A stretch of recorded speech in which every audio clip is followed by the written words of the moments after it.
দাঁড়া এই লোকগুলো নামায় তো। অভিষেক ব্যানার্জি তো আর আইনের ঊর্ধ্বে নন, ভারতবর্ষের আইনের ঊর্ধ্বে নন। সেটা অন্য লোকের যদি ইলিগাল বাড়ি বানালে যদি ডেমোলিশ হয় তো অভিষেক ব্যানার্জির হবে না কেন? দিদি 16টা ট্রাঙ্ক পাওয়া গেছে ওখানে, যেখানে বিভিন্ন রকম জিনিস সিজ করেছে পুলিশ বা কেন্দ্রীয় বাহিনী যারা ছিল, কি বলবেন? ট্রাঙ্কই পাওয়া, ট্রাঙ্কের মধ্যে কি আছে সেটা দেখতে হবে, সেটা তো আমি জানি না কি পেয়েছে না পেয়েছে। বাড়িটাই যেখানে ইলিগাল সেখানে ডেফিনেটলি ইলিগাল কাজকর্মই কিছু হতো। তবে আমি বলতে পারবো না, কারণ আমি জানি না যে ওখানে কি পেয়েছে না পেয়েছে, সেটা পুলিশের ব্যাপার। সেবাশ্রয় নিয়ে এত প্রশ্ন উঠলো, এতজন এফেক্টেড হলো, তারপর বেআইনি তার পার্টি অফিস যার পারমিশন নেই, যে দলটা বেআইনি মানে ফাউন্ডেশনের উপর দাঁড়িয়ে আছে, যে দলটার কোনো নীতি আদর্শ কিচ্ছু ছিল না, সে দলটা সেবাশ্রয়ে গিয়ে হোমিওপ্যাথি ডাক্তারকে দিয়ে অ্যালোপ্যাথি ওষুধ দেবে, কারুর পা কাটতে হয়েছে ওই সেবাশ্রয়ে চিকিৎসা করার ফলে। আজকে বিভিন্ন জায়গায় দুর্নীতি, পার্টি অফিস দুর্নীতি বা ইলিগাল পার্টি অফিস, প্রত্যেকটা মানুষ জালি, প্রত্যেকটা ওদের কার্যক্রম জালি, আর সারা বাংলার মানুষকে ঠকিয়েছে। এটা তো অবাক হওয়ার কিছু নেই। প্রতিদিন কোনো না কোনো এমএলএ এমপি তারা ছাড়ছে দল, এবং অভিষেক ব্যানার্জির উপরেই আঙুল তুলছে। গতকালও রাজীব ব্যানার্জি খুব দেখিয়েছে, আজকেও কল্যাণ বন্দ্যোপাধ্যায় রাজীব ব্যানার্জি এতদিন বলেননি কেন? আর রাজীব ব্যানার্জি নিজে কি করেছে?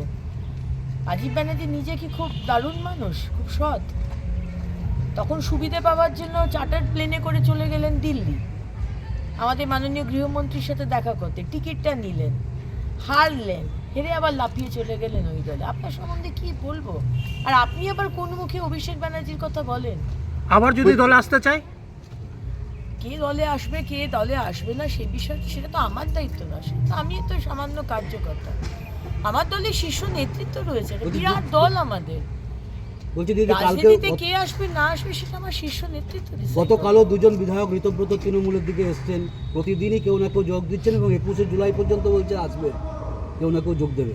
কি জানি, আমাদের কিছু সময় নেই এগুলো দেখা, বিশ্বাস করুন, প্রচুর কাজ রয়েছে। আর যেভাবে 15 বছর নোংরা করে গেছে আর দুর্নীতি করে গেছে, আমার দপ্তর তো আমি নালি পরিষ্কার করতে করতেই আমার সময় হচ্ছে না। কে দলে যাচ্ছে, কে ছাড়ছে, কে যাচ্ছে, কে জানে, আমার দেখার দরকার। এই আরেকটা বিষয়, আজকে রাজারহাট নিউ টাউনে বিশাল বড় বিস্ফোরণ হয়েছে, ওরকম একটা হাই প্রোফাইল জায়গা, এই ধরনের একটা বিস্ফোরণ, এটা মানে কি বলবেন? মানে বিষয়টা জানি না আমি, কি হয়েছে বিস্ফোরণ আমি জানি না, জানি তারপর আমি আমুল ইন্ডাস্ট্রির কালকে শিলান্যাস আছে, ইতিমধ্যে উত্তরবঙ্গের কেন্দ্রীয় স্বরাষ্ট্রমন্ত্রী এসেছেন, কালকে আপনারা কি বলবেন যে শিল্পের জোয়ার, এই নিয়ে কি বলবেন? 15 বছর দেখেছেন, কেউ আসেনি, একটা লোকও আসেনি। বিশ্ব বাংলা কি বলে, Bengal global business summit, BGBS, বড় বড় কোটি কোটি টাকা খরচা করে হতো, কোনোদিন শ্বেতপত্র বার করতে পারিনি আগের সরকার। আর আমরা 70 দিন আমাদের বয়স, 3টে বড় বড় ইন্ডাস্ট্রি, প্রথমে 700 কোটি টাকা, তারপরে গতকাল ছিল শ্যাম স্টিলের 1500 কোটি টাকা, আগামীকাল 600 কোটি টাকা।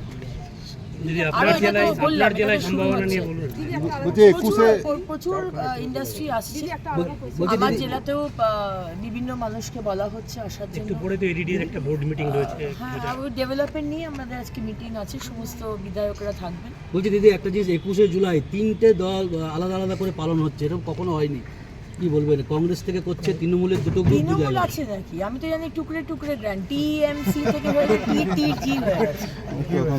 TTG এখন আমরা তো বলেছিলাম, দেখুন আমরা তো পুরো সমর্থন দিয়েছি, আমাদের মাননীয় মুখ্যমন্ত্রী ব্রিগেডে করতে।